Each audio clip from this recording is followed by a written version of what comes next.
Ang liwanag eh. Nakausap na daw yung gobyerno at sumang-ayon na daw ang gobyerno na arestuhin. Paano ba to? At ito daw ay formal transmittal lamang. Ibig sabihin, nauna yun. Unang-una, diffusion lang siya.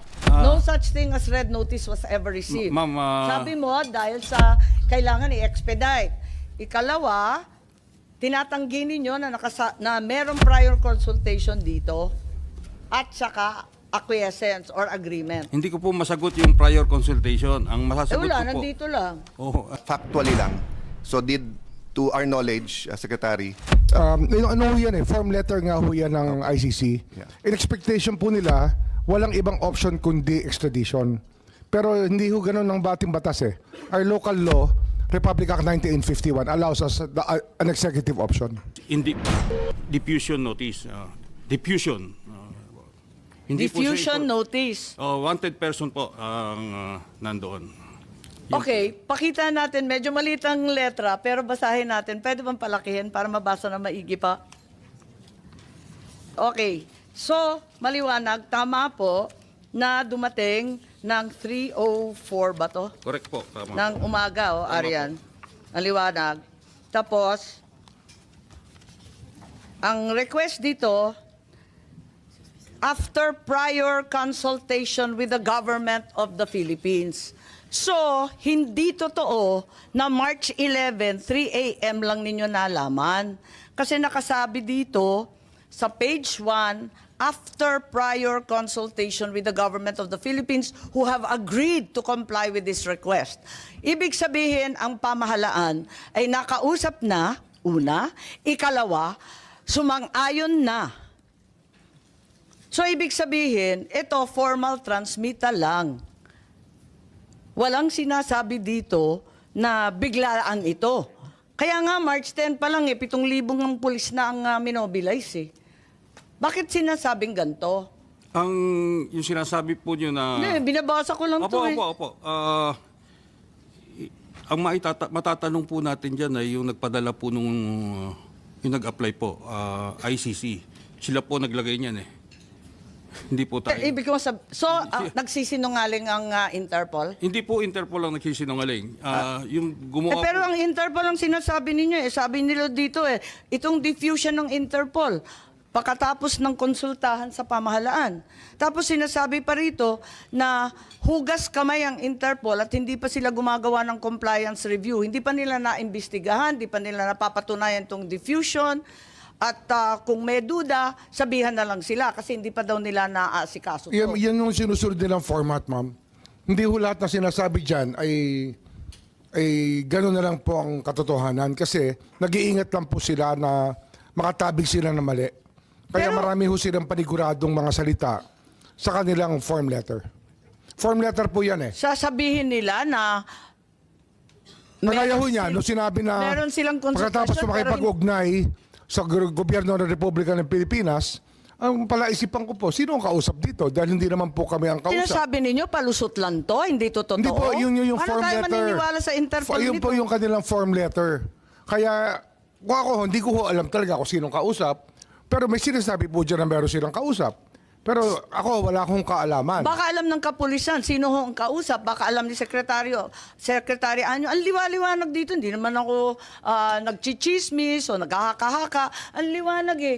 Nakausap na daw yung gobyerno at sumang-ayon na daw ang gobyerno na arestuhin. Paano ba to?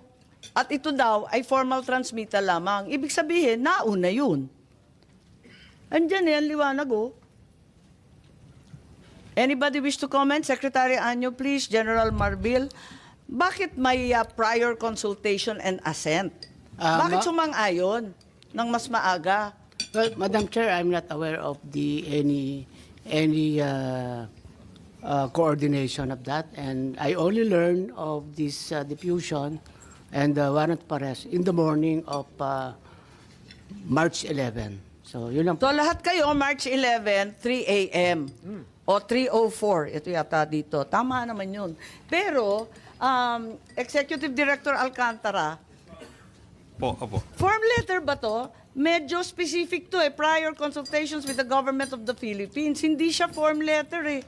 I cannot Nakakita na rin confirm kami. or deny, Nakakita but, na rin kami ng ganito. It looks like eh. a form letter. Form letter, No, it Hope looks agreed like- to comply. Oo. It's Okay.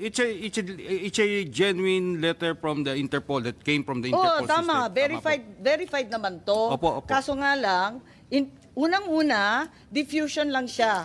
No such thing as red notice was ever received. Ma'am, Sabi mo, dahil sa kailangan i-expedite.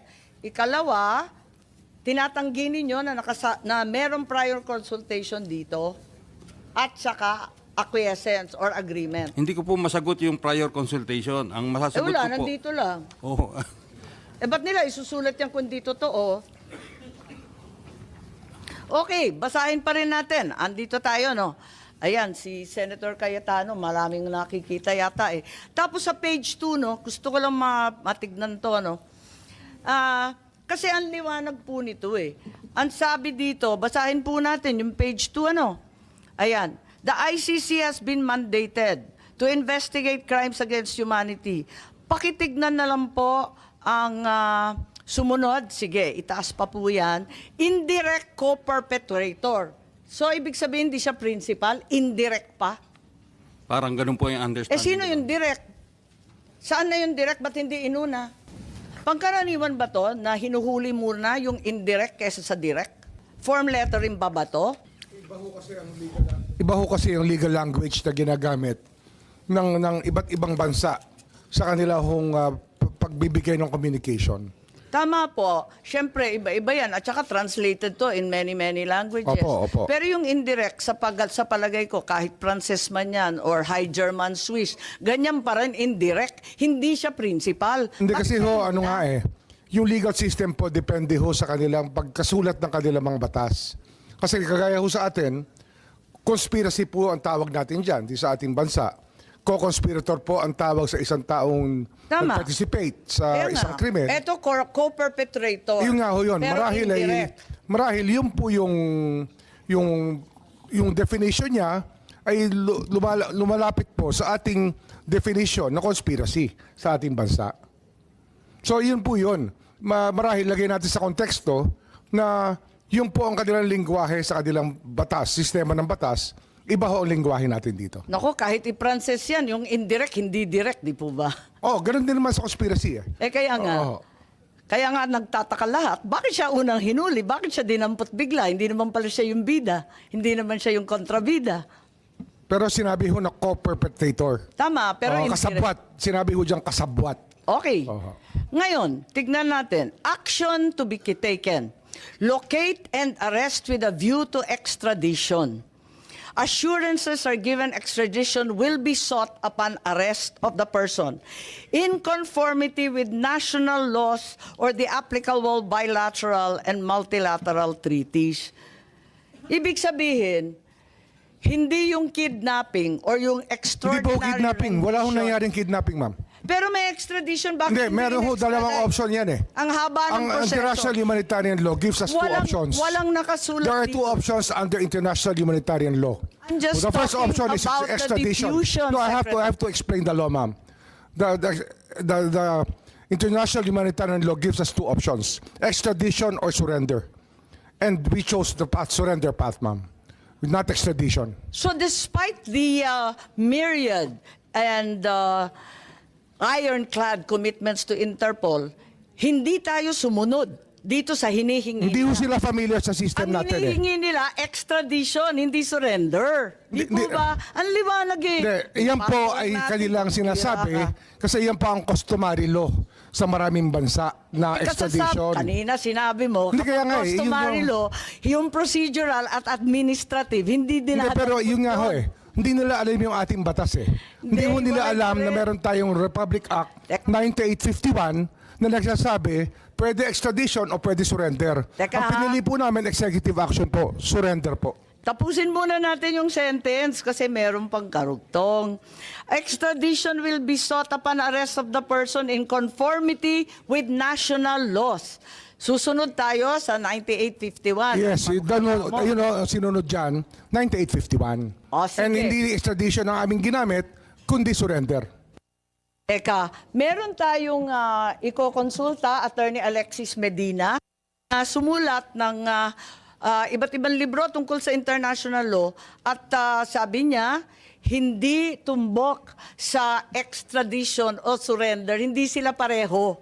Kaya kinakailangan intindihin. Eto, na extradition, kaliwa-liwanag sa batas natin. Senator Cayetano, and thereafter we will consult Attorney Medina. Thank you, Madam Chair. Magandang hapon po sa inyong lahat. I'll ask my questions mamaya po kasi may konti akong introduction why. Just to follow your point, was there or was there not cooperation here? On page 2 din kasi nakalagay din, assurances are given that extradition will be sought upon the arrest of the person in conformity with national laws and or application bilateral and multilateral treaties. Tapos this request is treated as a formal request for provisional arrest in conformity with national laws. So, yun lang ang question ko kasi dun sa una sabi hindi sila sumulat, hindi nyo alam kung sino nag-cooperate.